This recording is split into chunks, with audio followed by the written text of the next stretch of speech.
Vamos a hacer entrega de una Biblia muy bonita que es en una letra visible para todos y yo creo que esto es maravilloso ya que, pues bueno, algunas veces está la limitación.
Jehová Dios plantó un huerto en Edén, al oriente, y puso allí al hombre que había formado.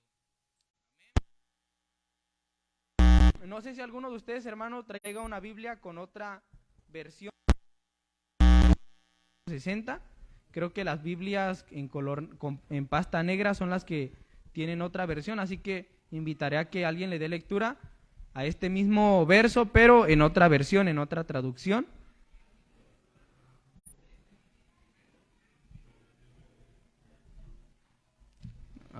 ¿O todos traen la versión 1960?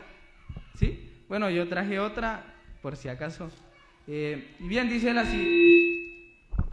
de la siguiente manera, en la otra versión: luego el Señor Dios plantó un jardín en el Edén, en el oriente, y ahí puso al hombre que había formado. Amén. Primero, recordemos que ya sucedió el hecho donde Dios creó todo, las plantas, los animales, la tierra, separó el agua de la tierra y todo, ¿no?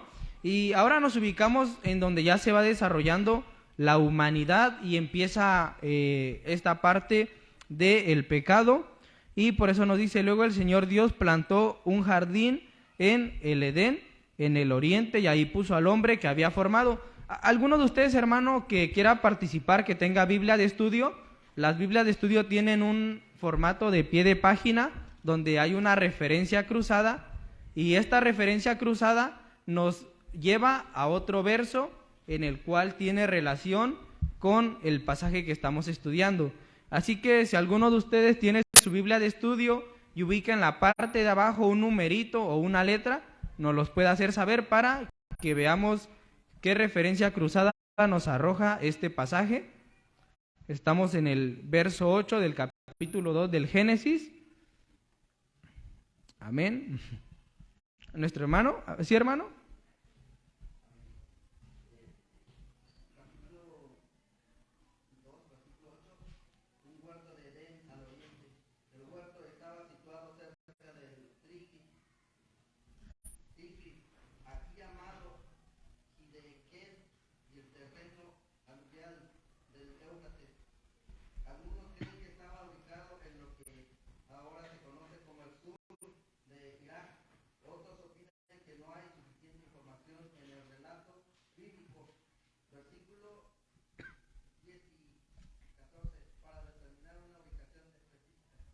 Amén.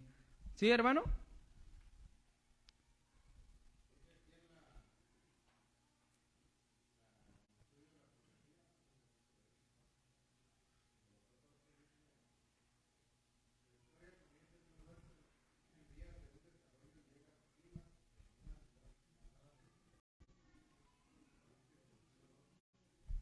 Amén. Bueno, ahí tiene ya la primera referencia cruzada. Hermanos, en el estudio, en este caso, como es el libro de Génesis, se puede tomar el estudio de dos maneras. Uno, de manera literal, donde nos vamos a lo histórico y a lo geográfico, pero también en un sentido espiritual y profético, donde entendemos o pensamos que la historia del Génesis y del hombre y del pecado es una analogía de la decadencia moral del hombre y de todo lo que el hombre siempre hace. Es decir, que lo podemos tomar en un sentido literal de lo que sí aconteció, pero también podemos ver su trascendencia espiritual, donde nos da a conocer que el hombre siempre actúa de esa manera, pero también nos da profecías acerca de que este huerto del Edén puede ser o apunta a que será la nueva Jerusalén ante el regreso de Cristo. Es por eso que lo podemos tomar con calma y meditación, ya que en este pasaje podemos abordar los dos puntos: el histórico, geográfico y literal, y el profético, donde podemos ya llegar al libro de Apocalipsis. Así que, hermanos, si quiere hacernos el favor de leer la referencia cruzada que le envía el pasaje en Apocalipsis, me parece.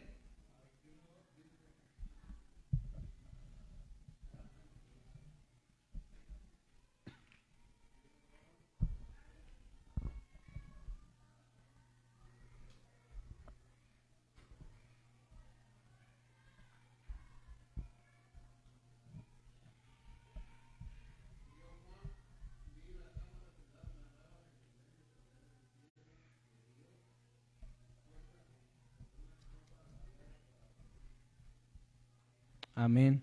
Bueno, es la referencia que nos arroja acerca de la visión que tuvo Juan y esto pasa cerca del año 100 después de Cristo. O sea que si nos vamos a la historia desde el momento en el que pasó hasta el momento en el cual se hace esta profecía, vemos que abarca un largo periodo de tiempo.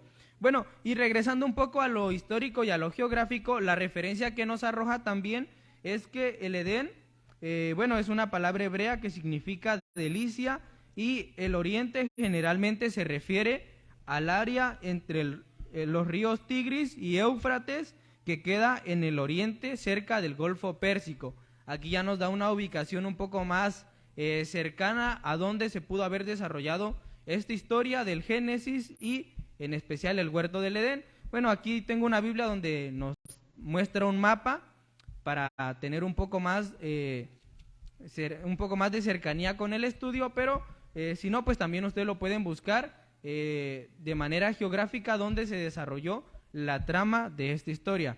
Pero por el momento vemos que sí hay un lugar, hay una ubicación y nos da referencias de el lugar en donde se desarrolló esto. Como les decía, no va a ser tan exacto porque, pues bueno, en ese momento no había papel, no había lápiz, apenas estaba Adán, entonces él no se pudo dar a la tarea de escribir todo esto.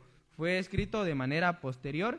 Y bueno, dice en el siguiente verso, voy a invitar a algún hermano que le quiera dar lectura al verso 9.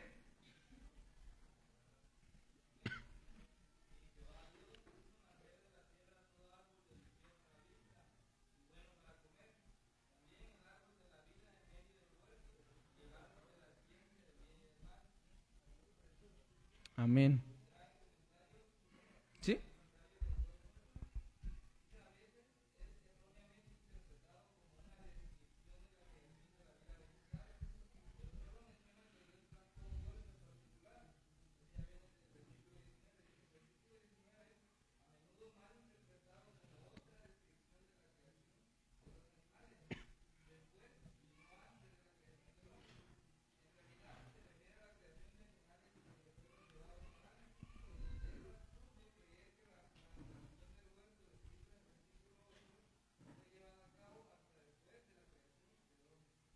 Amén.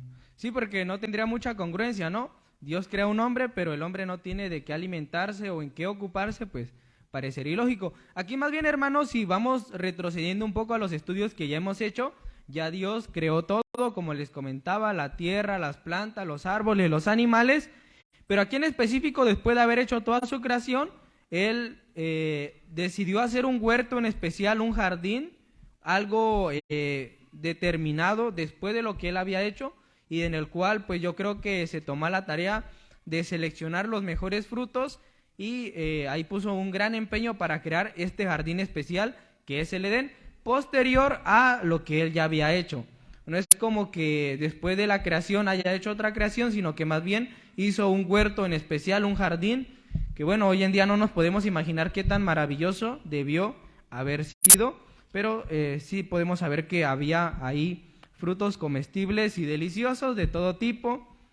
Bien, el árbol de la vida se encontraba en medio del jardín. Ahora nos podemos imaginar, no sé, en algún lugar con mucha vegetación que se les ocurra, el cual hayan visitado, hermanos.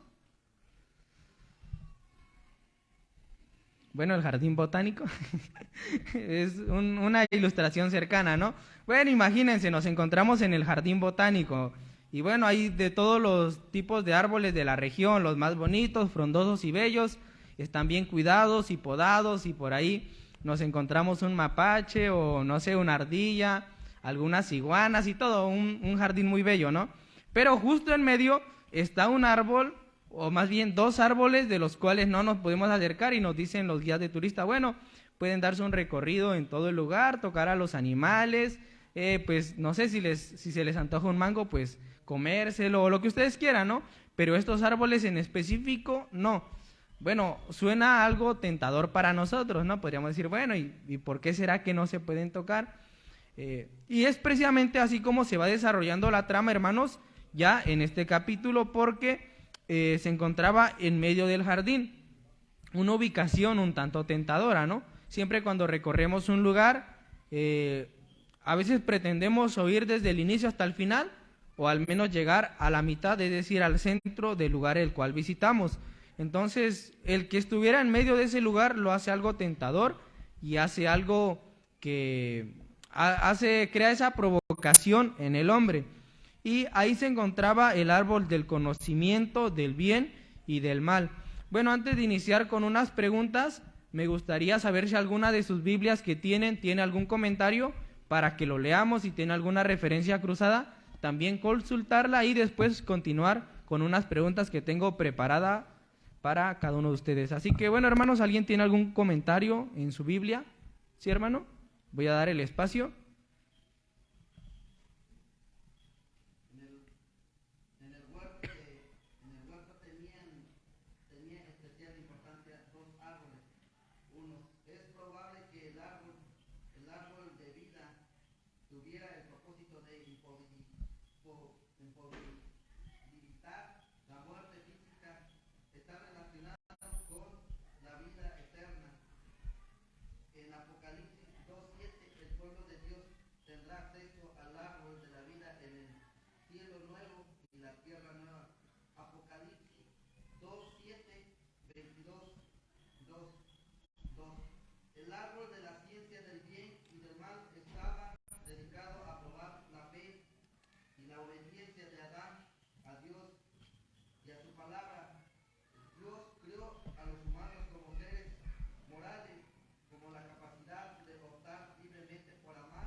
Amén. Sí, hermano. Bueno, ahí nos da unas referencias cruzadas que ya traía anotadas y enseguida las vamos a leer. Bueno, hermano, ¿usted va a leer un comentario?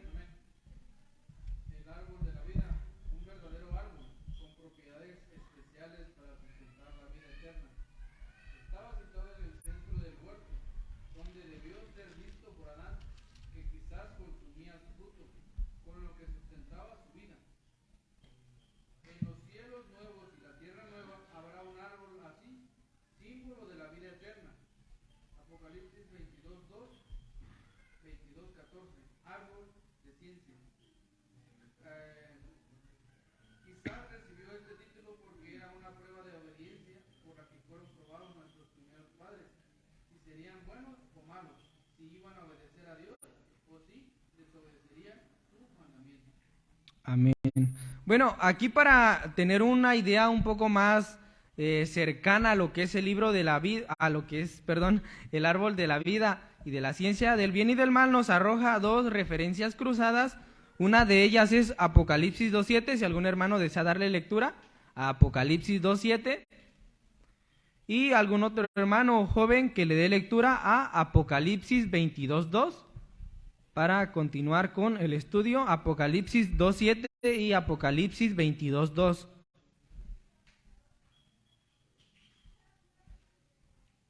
Amén. ¿Sí? El que tiene oído, oiga lo que el Espíritu dice a las iglesias.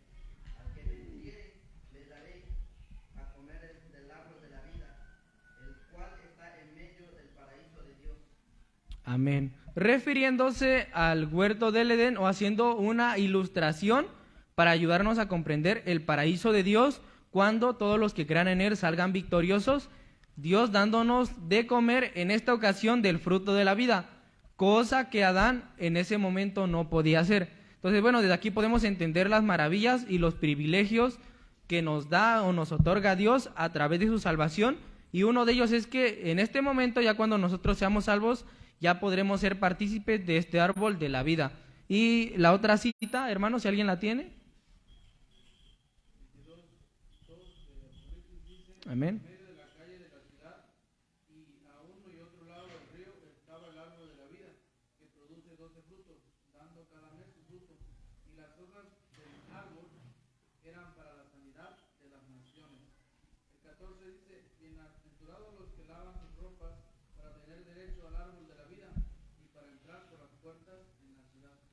Amén. Sí, si profundizamos un poco en todo lo que conlleva las referencias cruzadas y hacia donde nos arroja este verso, hermanos, podremos entender un poco sobre lo maravilloso que es el paraíso de Dios, ya que en un principio, hermanos, fue una prueba para el hombre el estar en el huerto del Edén, pero no poder participar de aquel fruto. Sin embargo, para los creyentes, para los que creen en su nombre y han sido comprados con precio de sangre y son redimidos y están en el paraíso, a ellos ya no se les podrá prohibir comer de aquel fruto de la vida, sino que ahora nosotros tendremos toda la confianza para comer de este bello fruto. Entonces, bueno, esto nos ayuda a entender un poco más acerca del árbol de la vida. En sí, en un sentido literal, pues es un árbol que da vida y prolonga la vida. Es lo contrario a la muerte, y la muerte es, en un sentido espiritual, sinónimo del pecado. Pero bien, vamos a entender ahora el otro árbol, o darnos una idea de lo que este árbol nos da a conocer, que es del conocimiento del bien y del mal. Y aquí, hermanos, no sé si alguno se ha preguntado en algún momento, y si no, pues tiene tiempo para preguntarse, ya que en unos minutos yo les voy a preguntar. No sé si alguno de ustedes, hermanos, se ha preguntado qué es el bien y qué es el mal. Bueno, si nosotros consultamos a diferentes autores, a diferentes escritores, cada uno tiene su propia percepción o su propio concepto del bien y del mal. Y esto, hermanos, crea mucha polémica, ya que si nosotros vamos con críticos del Evangelio y críticos de Dios y personas que están en contra de Dios, dirán, bueno, ¿y por qué es Dios tan egoísta? ¿Y por qué no permite que ellos tengan el conocimiento del bien y del mal? Algunos hermanos, algunas personas son tan, no sé, están tan en contra de la palabra de Dios que dicen, bueno, es que Dios desea que las personas vivan en la ignorancia. Él no quiere que conozcan, Él quiere que se mantengan en la ignorancia. Tenemos como ejemplo lo que sucedió en aquel huerto del Edén. Y dicen, bueno, y si te vas a la historia, a la Iglesia Católica, y por medio de Dios siempre han querido que todo se quede en la superstición, en la fe, y no hay avance de ciencia. Y bueno, esto, hermanos, es un tema debatible y crea mucha polémica. Y bueno, pero vamos a nosotros a analizar verdaderamente si tienen razón ellos en su postura, o a lo que se refiere este pasaje en la Biblia nos lleva a considerar otro punto, y es más bien algo que simplemente no logran comprender, porque algunos dicen, bueno, es que Dios quiere que nosotros vivamos en la ignorancia, Dios no quiere que nosotros sepamos, Dios no quiere que nosotros conozcamos, y por eso es que Él, como ley absoluta, prohíbe que el ser humano conozca y aprenda. Sin embargo, esto es algo totalmente absurdo, y que es algo a lo cual Dios no prohíbe. Bueno, pero antes de entrar en esto, lo que les decía, no sé si alguno de ustedes en algún momento se ha preguntado o tiene una idea acerca de lo que es el mal. Si ya la tienen, hermanos, pues voy a iniciar con esta serie de preguntas. Así que me gustaría preguntarle a Pablito. Pablito, para ti, ¿qué es el mal? O algún sinónimo, por ejemplo, maldad o maldición, o tú qué comprendes con la palabra mal. Prometemos no burlarnos, hermano. Cada uno de nosotros podemos crear nuestro propio concepto, pero no se preocupen, porque también la palabra de Dios nos ayuda a entender lo que es el mal. Así que bueno, más bien prepárense, porque voy a preguntar a muchos. Así que, Pablito, desde tu percepción, ¿qué es el mal? Amén. ¿Cómo qué, por ejemplo?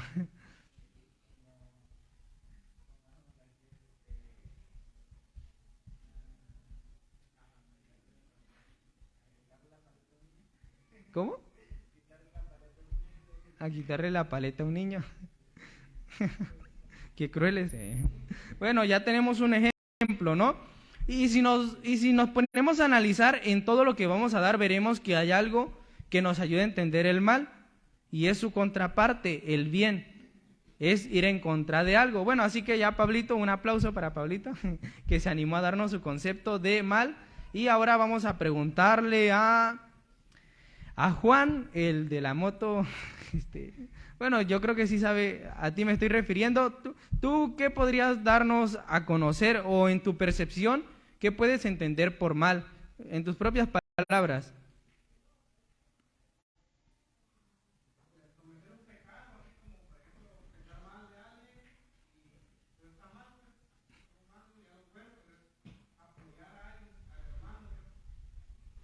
Amén. Bueno, aquí en el ejemplo que nos da es ir en contra, por ejemplo, del amor, ¿no? Porque si le hago algo mal a alguien, lo contrario a hacerle algo mal es hacerle algo bien, y para hacer algo bien tengo que tener amor. Entonces ya como que vamos teniendo un poco más de lucidez en cuanto a lo que es el mal. Pero bueno, vamos a seguir preguntando, así que me gustaría preguntarle a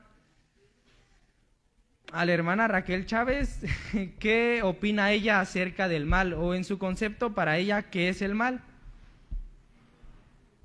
¿Sí? Bueno, no importa.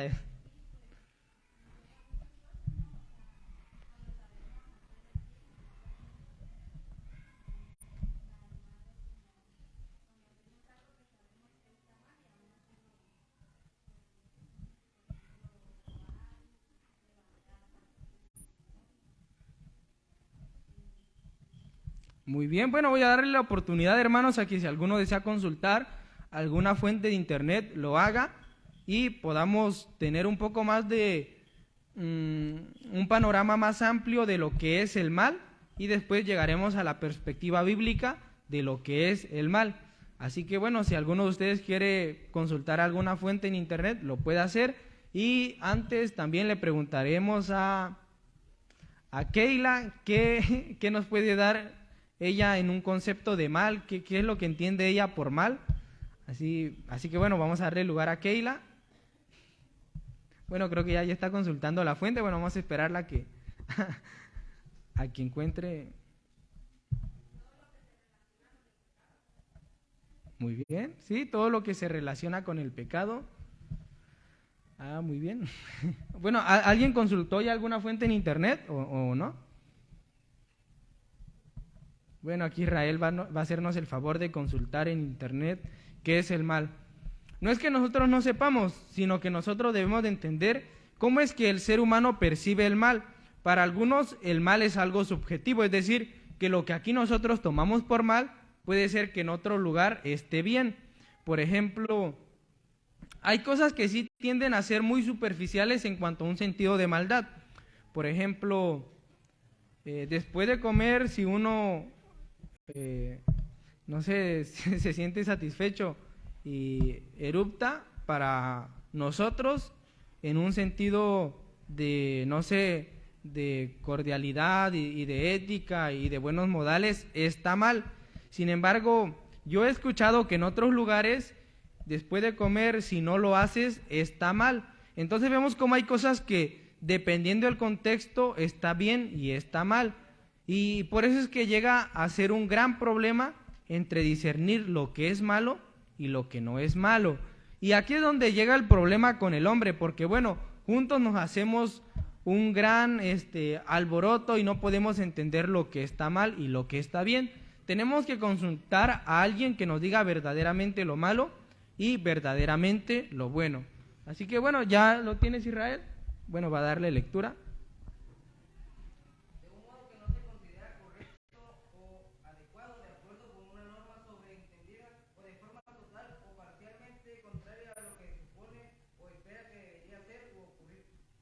Amén.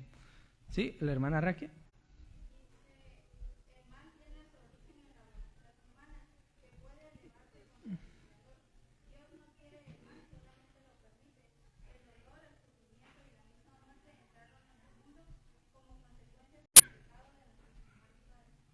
Amén. Aquí dijo una palabra importante y es voluntad humana, decisión humana, y más adelante o en consecuencia relacionado a el libre albedrío.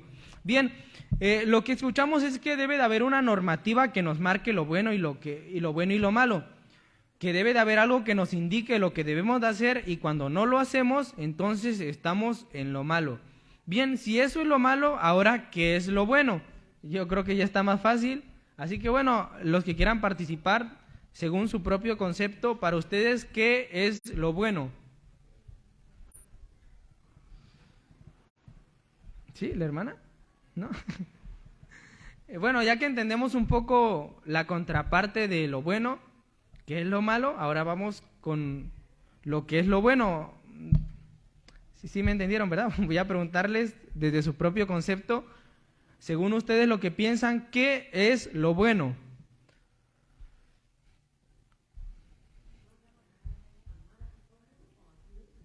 Amén. Aquí la hermana nos da un ejemplo, amar a nuestro prójimo como a nosotros mismos. ¿Alguien más? ¿Qué es lo bueno, hermanos, hermanas, jóvenes, señoritas?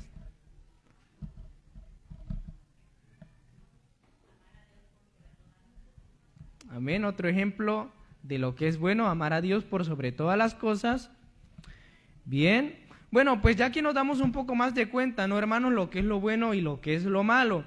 Y a veces, hermanos, hay un grave problema porque dentro de la sociedad el hombre siempre está lleno de maldad y difícilmente le es identificar lo que es bueno. Y si nosotros tuviéramos que juzgar en un criterio jurídico, en un ámbito jurídico, lo que es bueno y lo que es lo malo, ¿en qué nos basaríamos?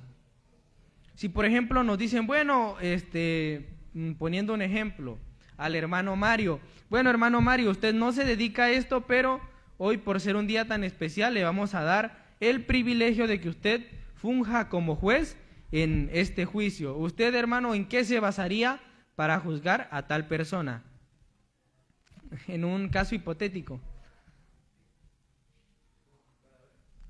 ¿Sí?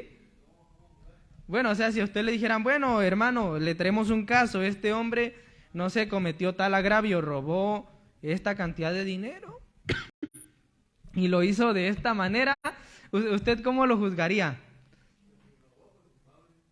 Ajá, bueno, pero ¿en qué se basaría para emitir su juicio? Bueno, para que comprenda un poco más, le damos alguna opción. La Constitución, un libro de historia y un libro de política. ¿Qué herramienta usaría en este caso en estos 3 libros para juzgar a esta persona? ¿O el Código Penal de Oaxaca?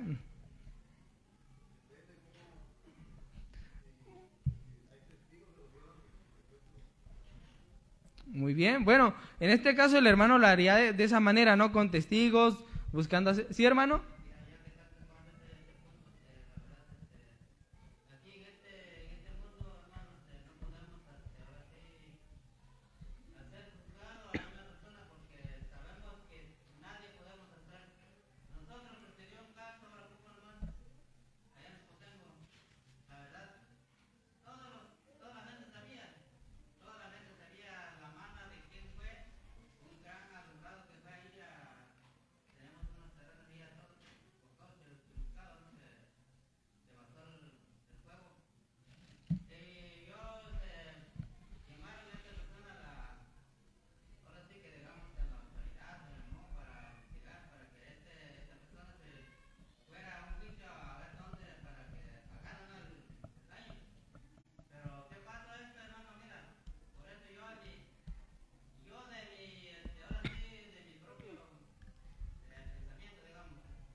Amén.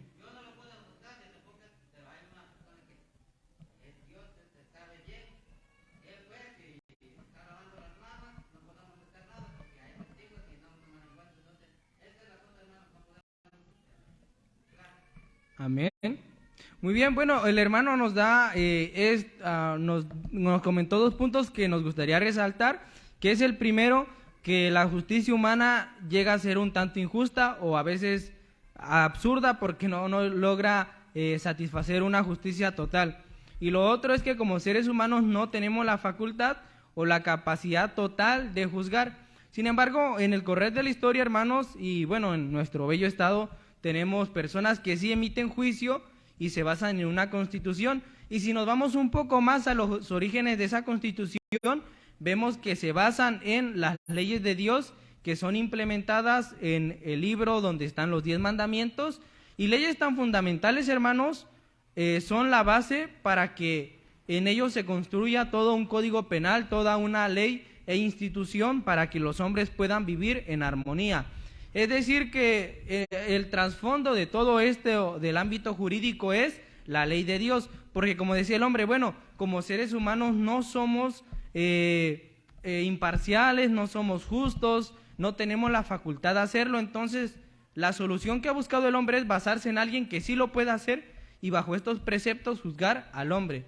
Es decir, vemos que en todos los ámbitos, vemos que cuando se comete el mal, siempre nos basamos en que es infracción a la ley de Dios. Entonces llegamos a esta conclusión de que para ser exactos en que si algo está bien o está mal, primero tenemos que saber si es algo en lo cual Dios está de acuerdo o en desacuerdo. Si Dios está de acuerdo, eso significa que está bien, es bueno, no hay por qué alarmarse. Pero si Dios está en contra, entonces es algo malo, es algo injusto y por consecuente no es algo recomendable que hagamos. Entonces, bueno, continuando, hermanos, vemos esta parte tan profunda sobre lo que es lo bueno y lo que es lo malo. Y vemos que en un sentido más exacto, hermanos, Dios nos lleva al conocimiento y pretende que nosotros conozcamos todo lo bueno, todo lo puro, todo lo justo, y Él desea que nosotros nos mantengamos al margen de la maldad. Y bueno, tocante a otro punto, hermanos, en el desarrollo de este estudio, vemos que hay algo que apuntala y nos ayuda a comprender un poco más el tema, y es la voluntad humana. ¿Ustedes qué es lo que entienden por voluntad humana, o por decisión, o por, no sé, por la capacidad de decidir? ¿Qué podríamos entender en este sentido? ¿Qué es la voluntad? ¿La hermana? ¿Iba a decir algo? ¿A usted, hermana Ilse? ¿No? ¿Sí?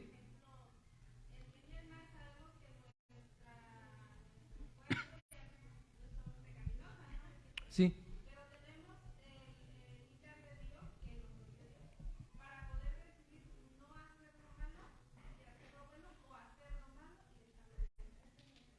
Amén. ¿Y ustedes qué creen, hermanos? El hombre en la capacidad de decidir entre hacer el bien y hacer el mal, ¿qué es lo que decide hacer? ¿El bien o el mal?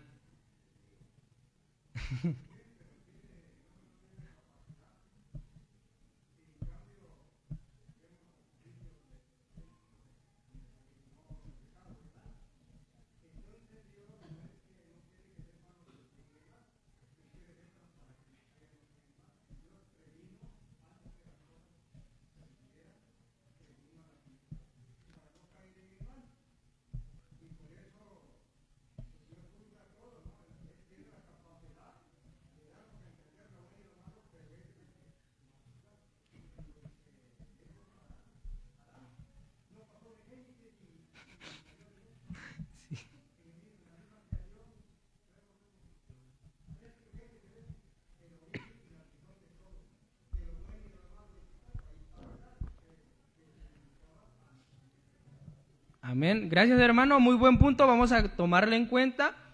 Pero antes, bueno, vamos a llegar a un consenso. ¿Qué opinamos nosotros como iglesia, como jóvenes, como la iglesia que somos? ¿Qué es lo que el hombre hace cuando tiene la capacidad de decidir entre lo bueno y lo malo? Así que bueno, vamos a encuestarlos o vamos a hacer un consenso.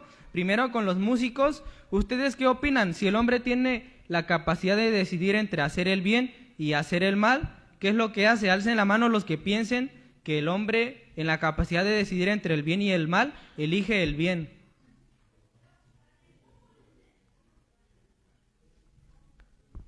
Bueno, voy a hacer, creo que lo dije muy rápido. Les voy a preguntar lo siguiente. Nosotros entendemos que por voluntad y libre albedrío, el hombre tiene la capacidad de decidir qué hacer. En esto qué hacer hay dos opciones, lo bueno y lo malo. En su propio concepto o a su manera de ver las cosas, ¿qué creen que elige el hombre? Uno, hacer lo bueno, o otro, hacer lo malo. Así que levanten la mano los que crean que el hombre elige hacer lo bueno. Solo levántenla. Entre las cosas de la naturaleza del hombre es el pecado de ser pecador. ¿Sí? Entonces, digamos, el 70% de las personas que tienen esta capacidad eligen hacer el mal, porque es muy difícil hacer el bien. Entonces, esas personas prefieren hacer lo malo porque es más fácil para ellos. Bueno, lo he escuchado muchas veces que dicen que el pecado es bonito, ¿no? Pero pues, como te digo, la naturaleza del hombre es ser pecador y pues esas personas eligen casi siempre hacer el mal y no el bien. Muy bien. Y bueno, y entonces en la otra opción que les queda, el hombre, alcen la mano los que crean que el hombre en la capacidad de decidir entre lo bueno y lo malo, elige hacer lo malo. Sí, bueno, alcen su mano para que lo veamos. Sí.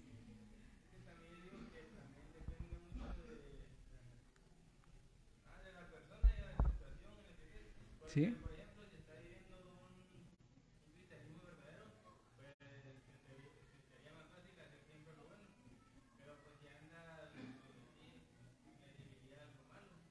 Amén. Bueno, pero sí, tomando eso en cuenta, entendemos que una persona en un cristianismo verdadero, es decir, en Cristo, llega a hacer buenas obras, pero un hombre en su estado natural, ¿qué creen que elegiría? ¿Hacer lo bueno o lo malo? Lo malo, ¿todos de acuerdo? Muy bien. Bueno, de este lado, hermanos, en este grupo de sillas y los hermanos de atrás, ¿quiénes consideran que el hombre en la capacidad de hacer lo bueno, en la capacidad, bueno, en su libre albedrío, elige hacer lo bueno? Que alcen su mano. ¿No? ¿Y quiénes creen que en su capacidad de decidir elige hacer lo malo? Que alcen su mano.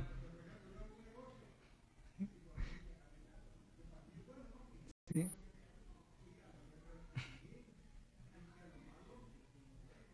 ¿Sí?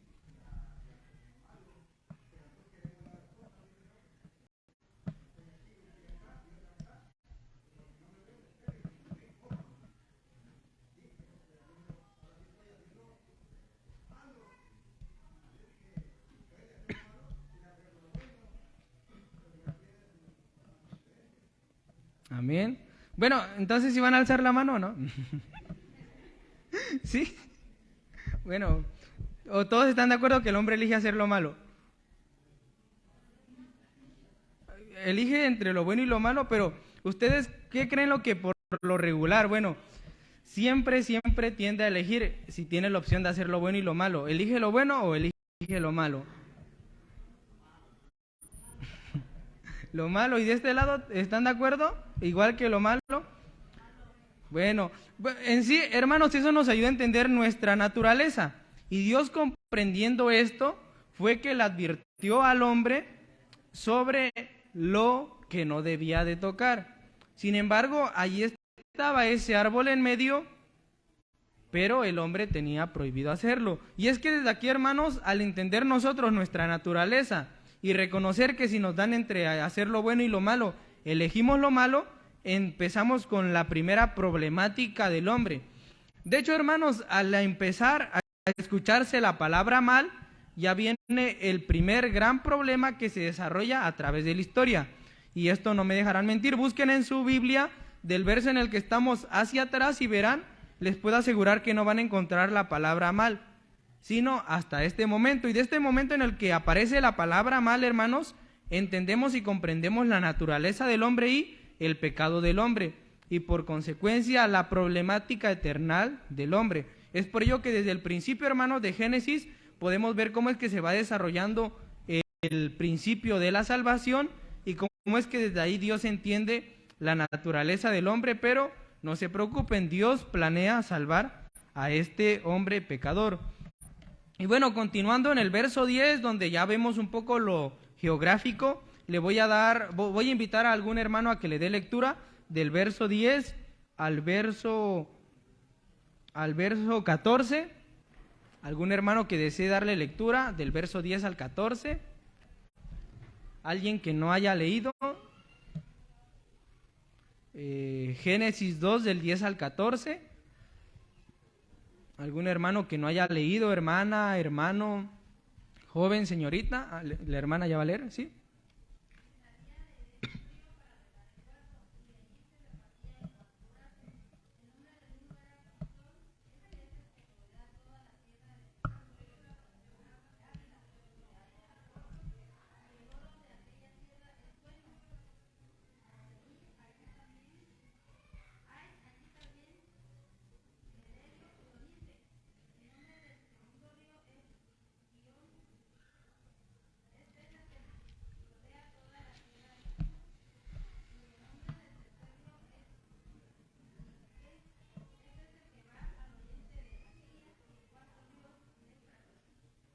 Amén. Bueno, si nos vamos, no tengo un mapa, hermanos, para mostrárselos y tampoco sé mucho acerca de ríos, pero por la descripción que nos da entendemos que era un río grande en el cual desembocaban o del cual salían 4 ríos, es decir, era un río grande y de ahí pues salían otros 4 ríos que regaban diferentes regiones que en un mapa podemos ubicar. Bueno, de hecho aquí lo tengo, si puedo ahorita les mando la foto para que lo tengan, pero en sí es una línea, imaginémonos una línea, un tronco grueso, y este tronco es un árbol que solo tiene 4 ramas. La parte del tronco es la que pasa por el huerto del Edén, y las 4 ramas es la que ya están en la parte de afuera del Edén. Entonces, bueno, en sí este era el río que atravesaba el huerto del Edén. Algunos hermanos, sería profundizar un poco, y la verdad yo no soy un experto en profecía, pero algunos apuntan a que estos ríos tienen un sentido profético, y hacen alusión a lo que posteriormente se menciona en Apocalipsis y en otros libros. Sin embargo, pues como yo creo que lo concerniente aquí es ver la parte del pecado y tomando esto como enfoque, lo otro lo podemos descartar. Sin embargo, hermanos, vemos la precisión con la cual el libro del Génesis nos ubica cómo consistía pues el sistema de riego o la alimentación por medio de este río al huerto del Edén. Podemos entender que al tener un río muy grande, era un lugar muy frondoso, muy verde, con una vegetación inmensa. Nos podemos imaginar este paraíso maravilloso, ¿no?, atravesando este huerto.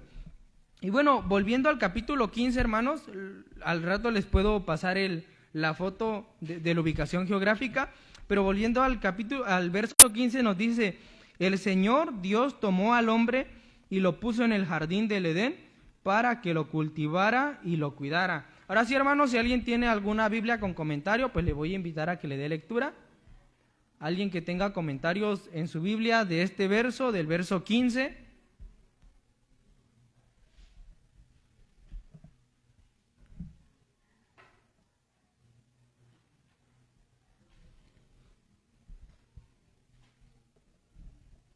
Amén, del verso 15.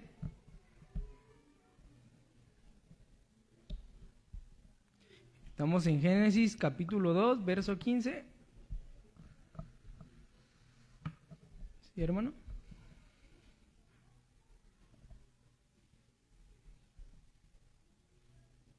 Lo puso en el huerto de Edén. En ese momento Adán, como el primer hombre, era santo, libre de pecado y vivía en perfecta comunión con Dios. Era el pináculo de la creación de Dios y se le dio la responsabilidad de trabajar bajo la dirección de Dios en el cuidado de su creación. Esta armoniosa relación entre Dios y la raza humana se perdió debido a la desobediencia de Adán y Eva. Amén. Sí, es algo interesante, hermanos, considerar esto sobre la tarea que Dios le puso al hombre. Primero tomó al hombre, después de haberlo formado, y lo puso en este huerto, pero le dio una tarea en la cual se podía ocupar Adán, que en este caso era cultivar, cuidar el huerto. Y bueno, pues en sí yo creo que no era un trabajo nada difícil, no algo que podía hacer, pero sí le dio una indicación y estaba ahí más bien, yo creo, o al menos a como vemos las cosas, en un momento en el cual él sería probado, si se ocuparía en hacer las cosas, en el trabajo que tenía, pues no sé, podía Adán ir al río, pues ver los frutos, cuidar uno que otro árbol, pasear con los animales, y en fin, llevarse una vida tranquila y relajada, o darse lugar a que haya una tentación de ir por ese árbol, que en una ocasión un joven dijo que era un árbol de mango bola, porque nos comentaba que ese fruto es muy codiciado, y por eso él, en su hipótesis, él considera que el fruto prohibido era un mango bola, porque ese es un fruto muy codiciable. Bueno, yo no sé, pero es probable, de que ¿sí, hermano?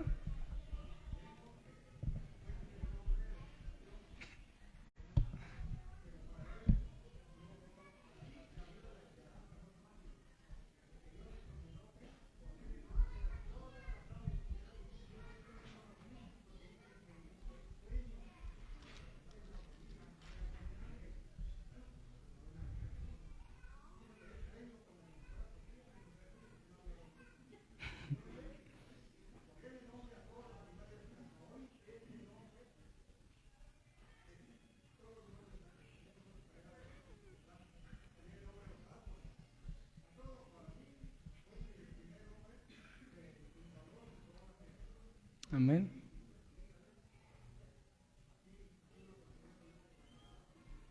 Sí, amén.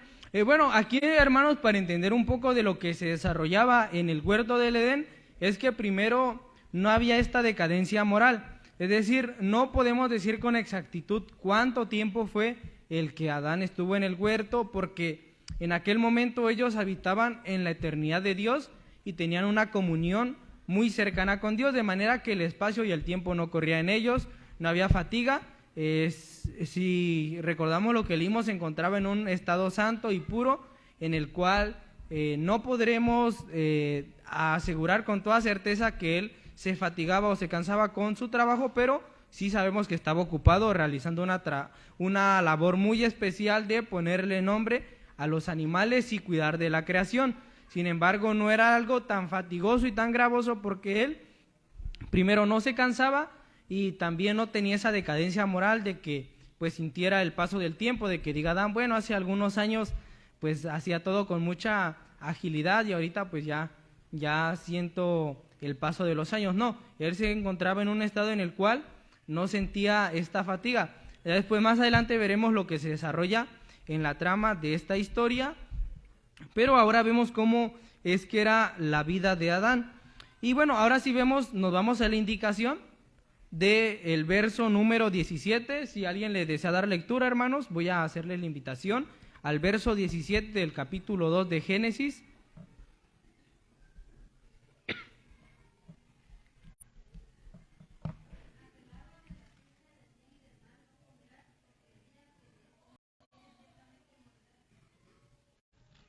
Amén. En la versión en la que yo la tengo dice, pero no debes comer del árbol del conocimiento del bien y del mal, porque el día que lo hagas, sin duda morirás. Y bueno, aquí vemos la indicación, hermanos, donde ya se empieza a hablar acerca de la muerte, acerca de la obediencia, acerca donde ahora sí ya hay un mandato de parte de Dios para Adán, y el mandato es cumplir con su indicación. Pero si Adán no cumplía con esa indicación, lo que traería sería la muerte. Y hoy en día nosotros entendemos por muerte que es la separación con Dios, que es tener una decadencia moral y física en consecuencia de una lejanía con Dios. Bueno, aquí podemos ubicar una muerte espiritual y física en Adán. La que se daría en aquel momento cuando Adán desobedecería sería una muerte espiritual, pero con el paso del tiempo y al salir del huerto del Edén tendrían una muerte física, lo cual vemos cumplido pues más adelante en Génesis, donde nos dice cuántos años vivió Adán, y pues eso fue en consecuencia de la desobediencia que él tuvo. Pero aquí, volviendo un poco a lo que estábamos hablando hace rato acerca del bien y del mal y lo que decide hacer el hombre, vemos que para nosotros siempre, hermano, nos llama la atención desobedecer. No sé si han escuchado esta frase y espero me ayuden a completarla. Las reglas son para... A ver, sí, díganlo con toda confianza, a ver si concordamos. Las reglas son para... A ver, no los escucho. Bueno, ustedes imagínense que no están en el templo. Imagínense que no los va a escuchar los hermanos. Imagínense que están en un lugar aislado y están pues bien contentos. Y alguien les dice, pues ¿saben qué? Las reglas son para... ¿Sí? ¿Cumplirse? ¿Seguros? No, yo sé, yo puedo ver que desde aquí muchos están pronunciando de manera muy baja romperse. Y seamos sinceros, hermanos, la mayoría de las veces en nuestro estado natural, guiados por nuestros impulsos y deseos carnales, guiados por la adrenalina y la euforia que nos conlleva hacer lo malo, podemos decir con toda seguridad que las reglas son para romperse. Y hermanos, esto es algo que si nosotros nos pusiéramos a preguntar a muchas personas en su estado natural, sin el temor de lo que vayan a decir, sin el temor de que traiga consecuencia lo que hagan, todos hermanos van a decir que las reglas son para romperse. Y esto denota mucho, hermano, nuestra capacidad, o más bien nuestra nula capacidad de decidir en hacer el bien cuando tenemos la opción de hacerlo. Hubo, hermanos, un teólogo que dijo, bueno, ¿de qué se pueden jactar los hombres de decir que tienen libre albedrío si lo que siempre eligen es hacer lo malo? Esto solo demuestra que ellos son esclavos del pecado y prácticamente esa decisión que tienen de hacer el bien es un lujo, porque nunca lo llevan a cabo. Y aquí es, hermanos, cuando nos encontramos en la problemática del hombre, porque imaginémonos esto, no sé, ustedes, o bueno, en un caso hipotético, ¿no? Hay una pareja que tiene un hijo y este hijo con el paso del tiempo va creciendo. ¿Hacia dónde creen que va este hijo? ¿Hacia el buen camino o hacia el mal camino?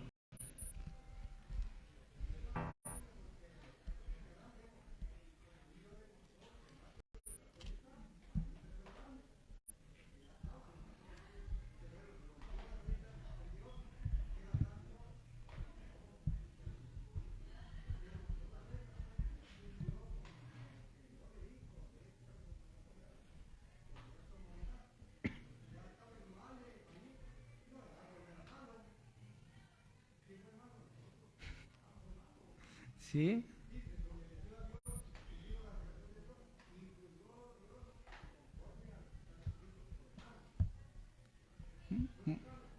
Sí, muy bien, hermano. Vemos, hermanos, que el salmista David decía que ¿en qué lo concibió su madre? Amén. En pecado. Y en maldad fue formado. De manera que nosotros podemos entender que cuando un niño va creciendo, se va inclinando hacia el lado malo y bajo la corrección del padre retorna al lado bueno. Pero hermanos, esto es una regla general para todos, o sea, no hay nadie que esté exento y diga, no, yo nunca tuve esa inclinación al mal. No, porque realmente todos en nuestro estado natural, conforme vamos creciendo y conforme vamos adquiriendo la capacidad de decidir y de razonar, razonamos en hacer lo malo y decidimos en hacer lo malo. Voy a ponerles otro ejemplo. Bueno, ¿a quién le pregunto? A José Armando le voy a preguntar. José Armando, si el tiempo se detuviera y las personas que estuvieran a tu alrededor se detuvieran y todo estuviera en una pausa, hemos visto algunos videos en internet donde hacen o algunas escenas de película donde todo queda en una pausa, y bueno, tú estás en un centro comercial, ¿tú qué harías, José? ¿Tú qué harías en ese momento? Si todo se detiene, las cajeras se detienen, las cámaras de vigilancia se detienen, la puerta está abierta y tú estás en ese centro comercial, o bueno, en Coppel, ¿no? Y todo se detiene, ¿tú qué harías? ¿Sí? Todo lo que tú pudieras, ¿qué elegirías en ese momento?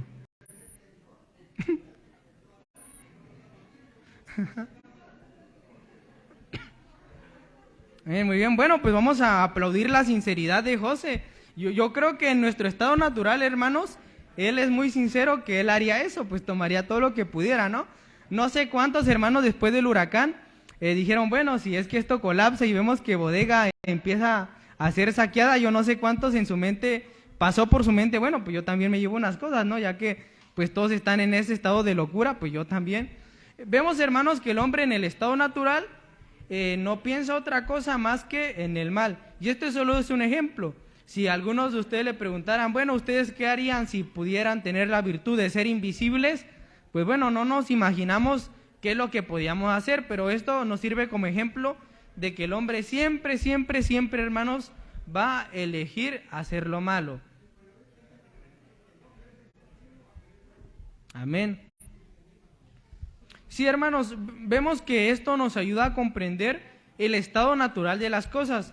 Y si retornamos un poco a este momento de la historia, hermanos, y nos imaginamos que estamos en una, no sé, en una realidad alterna, estamos en la posibilidad de que nosotros seamos los dueños, amos y señores de todas las cosas, y no existieran reglas, y no existieran normas ni mandatos, nosotros decidiríamos hacer lo que quisiéramos, sin importar que eso fuera en contra de nuestros principios y virtudes.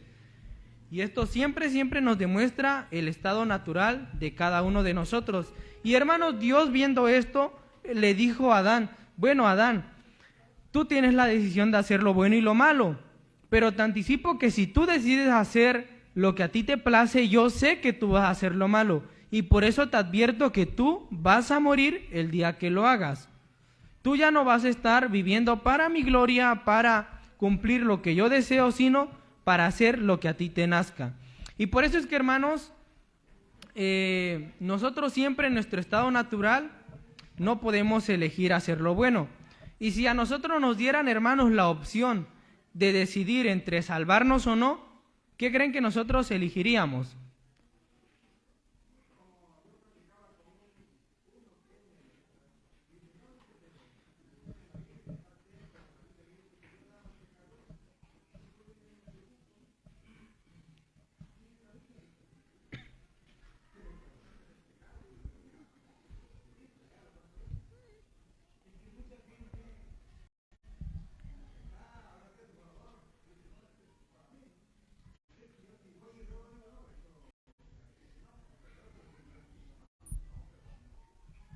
Amén.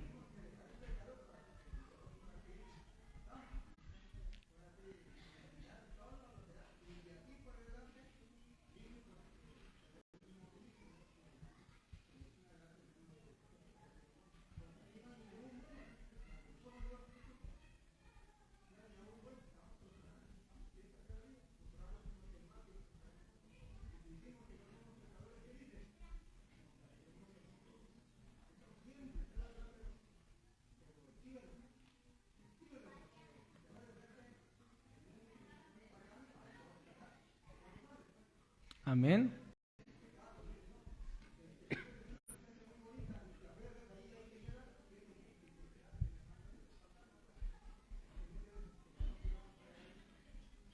Sí, muy bien el punto del hermano. Bueno, yo creo que esa persona le podría leer el Salmo 5 y ahí dice que Dios aborrece al pecador también. Y nos ayuda a entender, hermanos, la comprensión que nosotros tenemos acerca de la salvación. Pero lo que les preguntaba, si nos dieran a nosotros la opción de elegir entre ir al cielo o quedarnos en la tierra, en nuestro estado natural, nosotros, ¿qué creen que decidiríamos?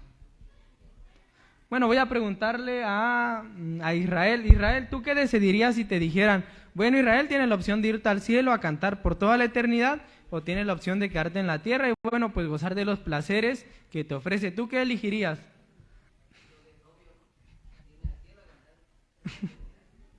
Bueno, ya porque él ha vivido la regeneración, pero no todos, hermanos, no todos perciben de esta manera las cosas. Un amigo me preguntó en algún momento, ¿y a poco va a haber cerveza en el cielo? Y le digo, no, pues no. ¿Y va a haber baile? Y le digo, tampoco. Y me dice, pues entonces yo creo que el cielo no va a ser el cielo, porque cada uno de nosotros, hermanos, desde nuestra manera de ver las cosas, no comprendemos la gloria de Dios y tampoco en un sentido exacto lo que significa estar en el cielo. Y hermanos, el hombre en su estado natural, si le dieran la opción de decidir entre ir al cielo o quedarse en el mundo, él diría, bueno, pues en el mundo hay placeres, hay gozo, hay alegría, hay todo esto, yo preferiría 1000 veces quedarme en la tierra que irme al cielo, porque en nuestra propia voluntad, hermanos, no podemos elegir ni siquiera seguir a Dios, sino que es Dios quien nos toma en su misericordia y nos da la facultad de seguirle a Él y hacer todo lo que Él nos pide que hagamos.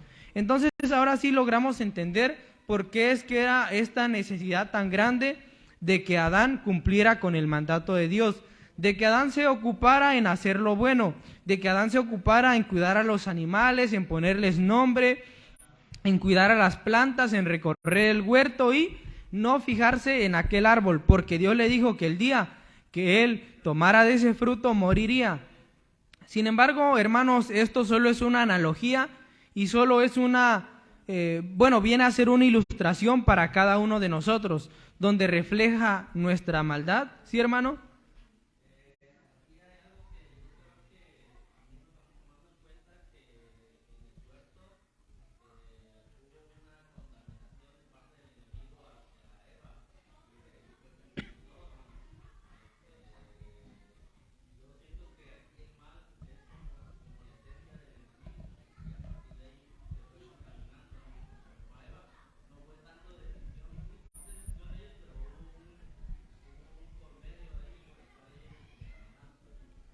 Amén. Sí, eso vamos a ver en el desarrollo de los siguientes versos para el próximo domingo, pero si bien reconocemos que hubo una influencia de parte de una serpiente engañadora, al final de cuentas, quienes tomaron la decisión de hacer lo bueno y lo malo, pues ya sabemos quiénes son. Y esto nos demuestra nuestra naturaleza, nuestra maldad.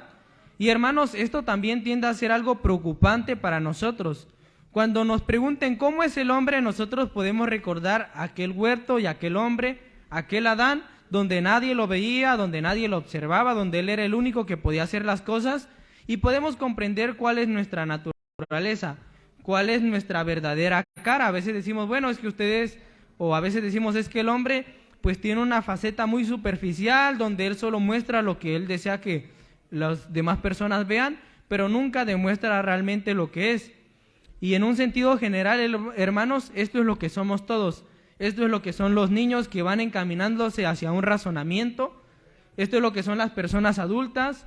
Esto es lo que somos nosotros, seres pecadores y en un estado natural, un deseo continuo a hacer lo malo, a hacer el pecado, que en cualquier oportunidad que alguien no nos vea, que en alguna oportunidad donde no haya personas, que en alguna oportunidad donde nosotros podamos hacer lo malo, nosotros lo haremos, porque es nuestra naturaleza. Y aquí, hermanos, es cuando recuerdo las palabras del apóstol Pablo y nos llegan a entender el porqué de toda la escritura, todo lo que se desarrolla más adelante, porque es que el apóstol Pablo decía, miserable de mí, ¿quién me librará de este cuerpo de muerte? Él entendía, hermanos, sobre... no sé si en algún momento, yo creo que sí, él leyó esta parte del Génesis y entendió cómo es que desde el principio el hombre siempre ha tenido esa inclinación a hacer lo malo. Y por eso es que escribió esta parte en la palabra donde decía, miserable de mí, ¿quién me librará de este cuerpo de muerte? Nos podemos sentir desdichados, hermanos, nos podemos sentir seres de lo más repudiable, de lo más, repugnante, de lo más depravado, de manera total cuando entendemos nuestra condición, porque realmente somos miserables. O sea, si nosotros nos ponemos a considerar esto y se nos llegan a dar las circunstancias, siempre, hermanos, siempre vamos a elegir lo malo. Somos esclavos del pecado. Desde que empezamos a tener uso de razón, decidimos hacer lo malo. Cada vez que podemos hacerlo, lo hacemos. Cada vez que queremos hacerlo, también lo hacemos.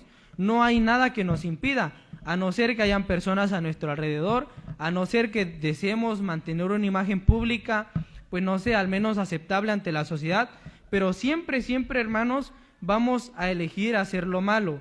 Y esto es algo miserable para nosotros.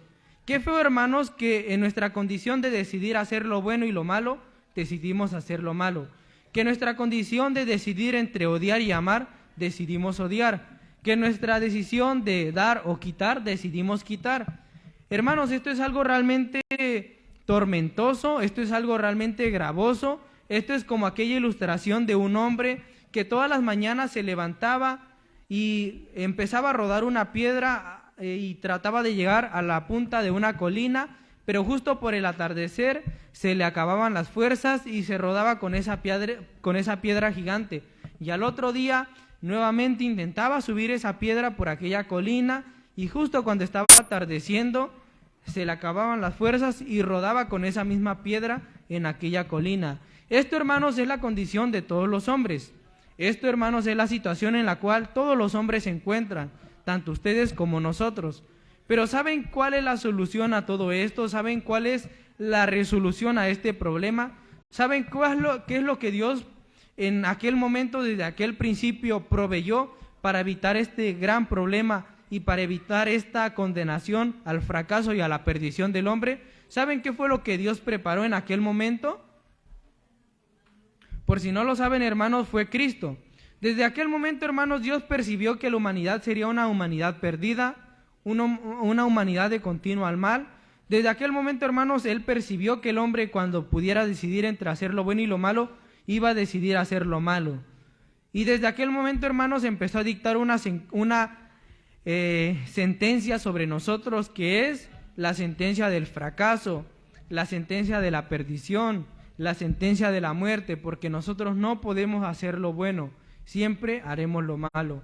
Sin embargo, hermanos, Dios en su gloriosa manifestación de su gracia proveyó para cada uno de nosotros una salvación maravillosa, algo en lo cual, hermanos, nosotros nos podemos aferrar. Y si nuestros deseos y anhelos y pasiones siempre son hacer lo malo, habrá alguien que nos ayudará y nos dirá que ya no es necesario, que si nosotros nos mantenemos en Él, podremos dar buenos frutos, porque Él es un buen fruto, y es la vida eterna, y es la verdad, y es la misericordia, y es la gracia, y esa persona es Cristo, hermanos. Esto es lo maravilloso de todo este pasaje. Podríamos considerar la historia, la profecía, podríamos considerar hasta lo más detallado posible la geografía, el tiempo en el cual se escribió, quién escribió este pasaje. Pero al final de cuentas, lo que nos demuestra desde Génesis, hermanos, es nuestro pecado, es nuestro problema. Pero desde ahí, hermanos, veremos la solución a este problema, algo tan maravilloso que es Cristo. Y lo irónico, hermanos, es que nosotros no hacemos nada, absolutamente nada, para salvarnos. Por el contrario, nuestro único aporte que tenemos en la salvación es pecar y seguir pecando. Pero aquí es cuando podemos descansar en la gracia de Cristo y decir, bueno, yo no puedo hacer nada bueno porque mi naturaleza es pecaminosa. Reconozco que soy un pecador de manera total y es infructuoso y es algo que siempre va a fracasar el intentar hacer lo bueno delante de Dios. Eso siempre va a fracasar. Es momento que yo, con toda consideración y gracia, ponga mi confianza en Cristo y tome a Él por Señor, para que Él ahora guíe mis emociones, conductas y pasiones, que mi voluntad esté dispuesta a Él. Hermanos, cuando nos pregunten si el hombre es libre, en un estado natural nunca lo será. Pero cuando somos esclavos de Dios, hermanos, es cuando somos verdaderamente libres. Si usted se considera esclavo de Cristo, tenga por seguro que en esa condición de esclavo será totalmente libre. Porque ahí, hermanos, saldrá de esa condenación del pecado y podrá hacer lo bueno. En esa condición, hermanos, de una rendición total e incondicional a Cristo, podrá tener la seguridad que dejará ese peso de pecado que le asedia, dejará esa condenación de pecado que le asedia y con toda ligereza se despojará de ese pecado y correrá con toda paciencia y libertad hacia los brazos de su Maestro. Esto es lo maravilloso, hermanos, que de un pasaje que pareciera un poco lejano a la salvación, podemos entender que desde ahí Dios ha preparado la salvación para cada uno de nosotros. ¿Sí, hermano?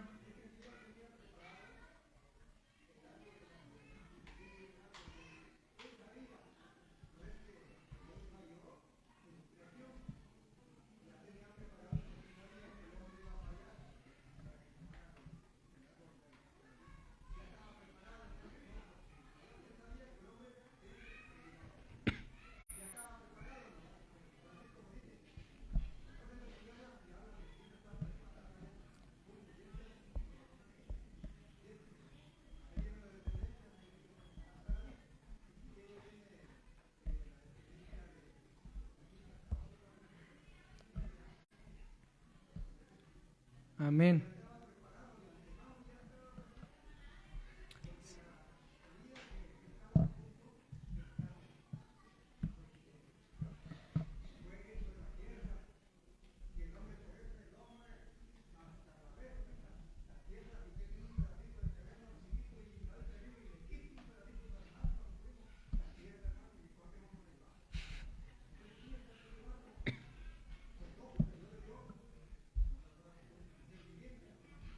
Amén.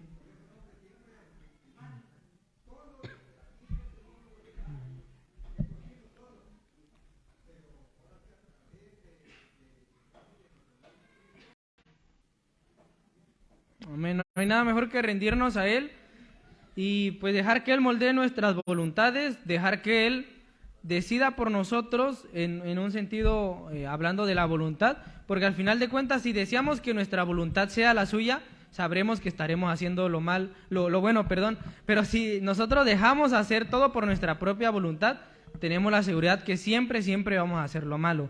Y qué maravilloso, hermanos, es que, bueno, no sé si a algunos de ustedes les han regalado algo con unos 3 o 4 meses de anticipación. Pues bueno, el regalo que Dios nos dio de la salvación no se preparó con meses de anticipación, sino con miles de años de anticipación, y desde la eternidad, hermanos, preparó ese maravilloso regalo de la salvación, de manera que si nosotros hoy estamos aquí, no es obra de la casualidad, sino es un plan divino que se ha orquestado desde el principio de los tiempos, desde la eternidad de Dios, viendo nuestra perdición, pero también proveyendo la salvación para cada uno de nosotros. Y eso, hermanos, es lo maravilloso y lo mejor para cada uno de nosotros.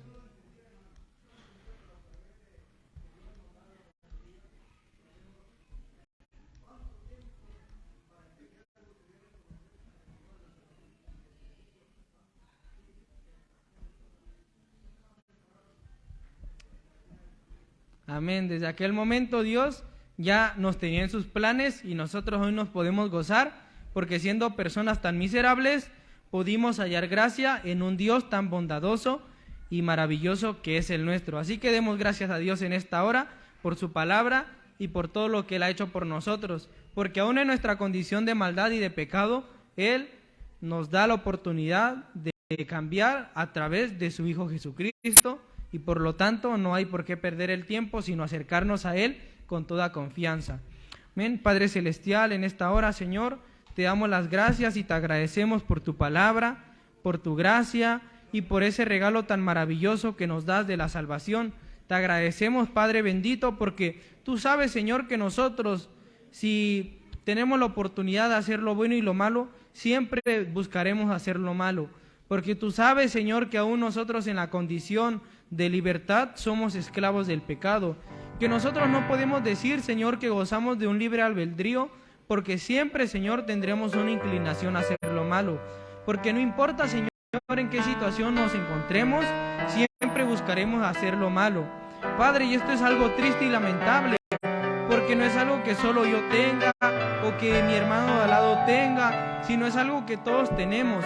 Padre, y esto es algo trágico, porque nosotros somos concebidos en pecado y en maldad, porque nosotros, Señor, somos seres que van directos a la perdición, porque tú dijiste que aquel día en que Adán tomara de ese fruto moriría, pero también entendemos que el día en que nosotros decidimos hacer lo malo, morimos, Señor.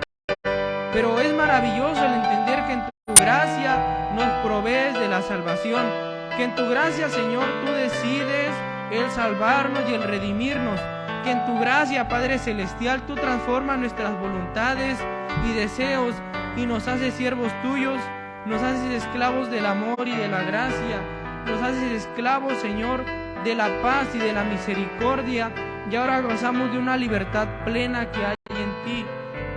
Padre, esto es maravilloso y esto es glorioso, el entender, Señor, que tú tienes el poder, la autoridad y la soberanía de tomar esa condición nuestra y hacernos, Señor, ahora siervos de justicia, de integridad, que no es nada, Señor, que hayamos hecho por nuestros propios méritos o obras, sino todo, Señor, es por tu gracia y por tu misericordia.